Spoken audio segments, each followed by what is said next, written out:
Hello guys, so ito yung summarized notes or like condensed na notes na i-discuss ko.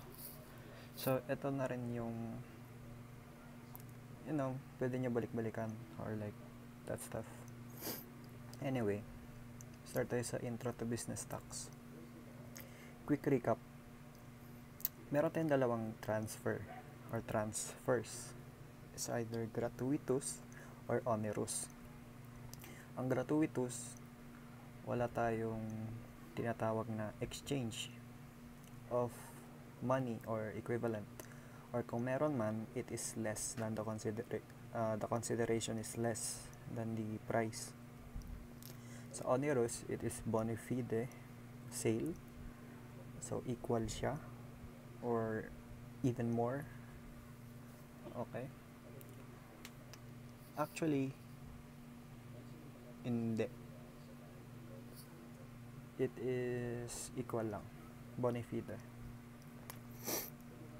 Okay, so next, so onerous or transfer, meron tayong VAT, OPT, excise.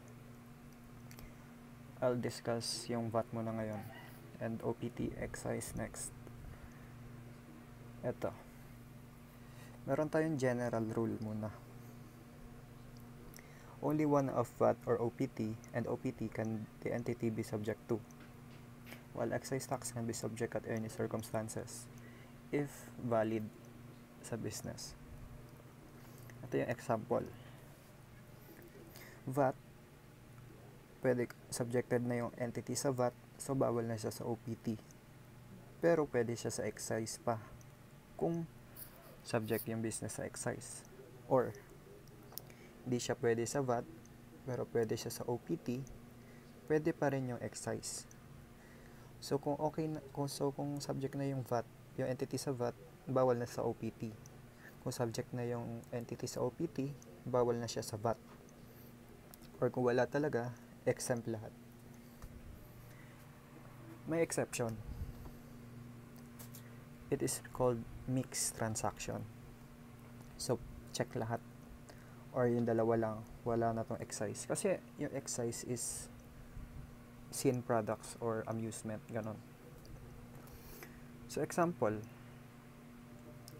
yung VAT, bibenta ka normally ng mga merchandise. Yung OPT naman, mga services na hindi subject sa VAT, like mga jeepney, ganon. So kung yung dalawang yun is nasa business ng entity, mixed transaction tawag doon. So dalawang to pwede sa entity, hindi na siya yung general rule, dalawa na. Okay, next, ordinary course of business. Ang tip ko dito sa ordinary course of business based on inventory sa FAR natin is yun yung usually binibenta sa normal. Like if car dealer, ano yung inventory? Syempre mga sasakyan. Dealer din, dealer in securities. Isa kang broker ng stocks, normally mo siya binibenta sa mga kliyente, that is subject to VAT. Okay? Magkaiba siya sa capital asset, which is not an ordinary asset. So yung capital asset is subject to capital gains, ordinary asset is subject to VAT. Okay? Next, incidental transaction. Basta incidental transaction is nabili mo dati yung item or equipment, that stuff, and nabenta mo siya in the end. Okay? So nagamit mo yung equipment na yun sa normal course of business mo dati and nabenta mo siya, which is incidental. Okay? Magkaiba ang incidental sa isolated transactions. Ang isolated transaction, kabaliktaran ng ordinary course of business. It is not in the ordinary course of business. So meron tayong dalawang tatandaan dito. Pag resident, like resident alien, resident citizen, exempt yon from VAT. Pag non-resident ka naman, non-resident citizen, non-resident alien, it is subject to VAT or final withholding VAT. Okay? Key point, non-resident, subject to VAT. Okay.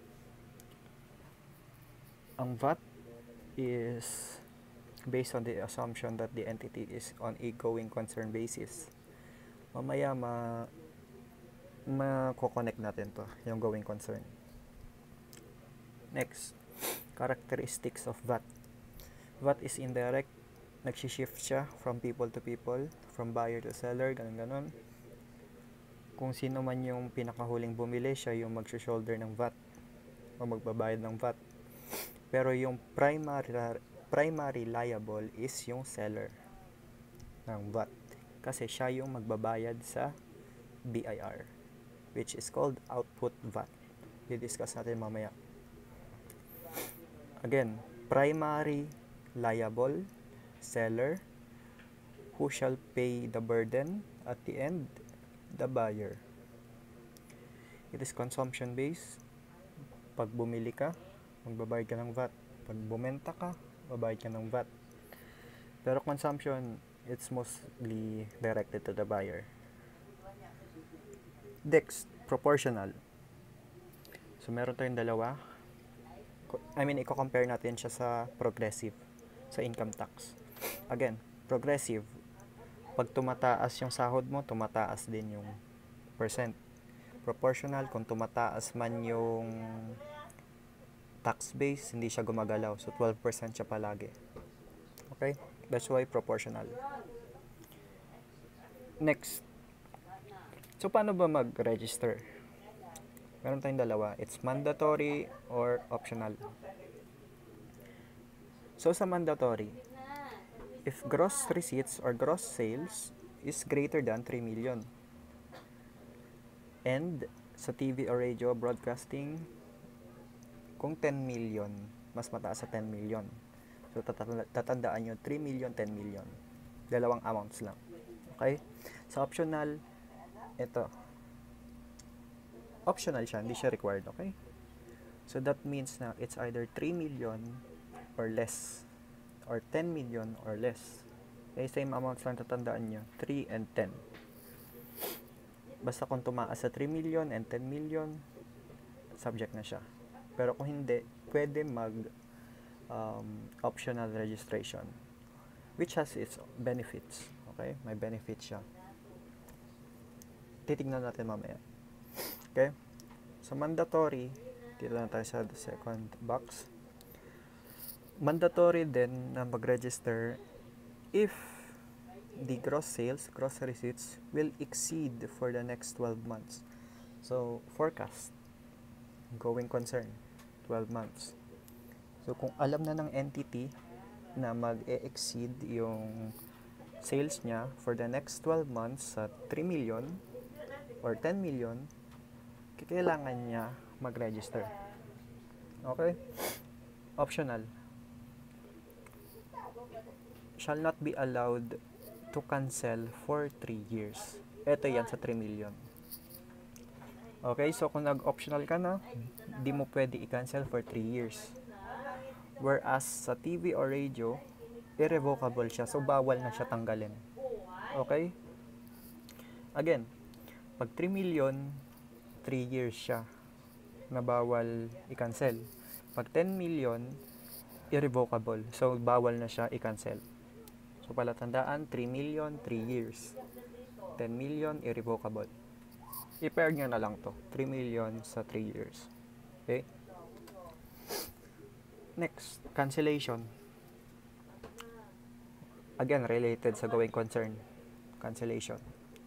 So, 12 months, yung gross sales will not exceed 3 million. So, in contrary siya dito.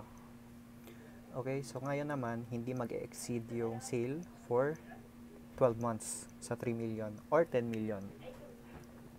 I guess sa 3 million lang kasi irrevocable na eh. Okay.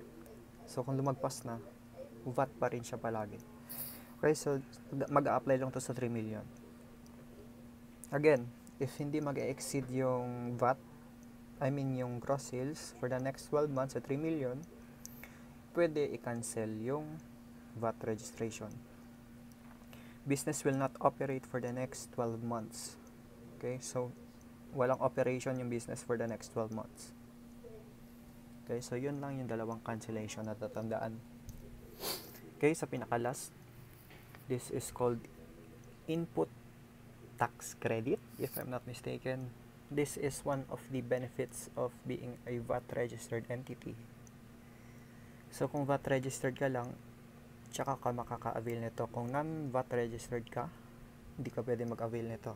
Again, VAT registered only. So meron tayong dalawang types of VAT, output and input. From the word out, palabas sa atin. So ano ba yung palabas? It is sale.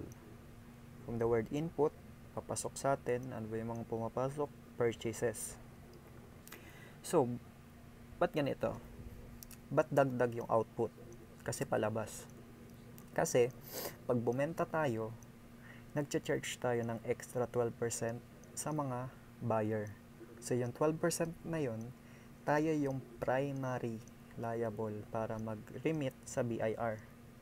Whereas yung input, tayo yung bumili, tayo yung bumayad nun sa seller, which we can use para pambawas sa output VAT natin. So yung binayad naman natin, yung seller naman yung magbabayad sa BIR nun. Okay? So yung excess is payable.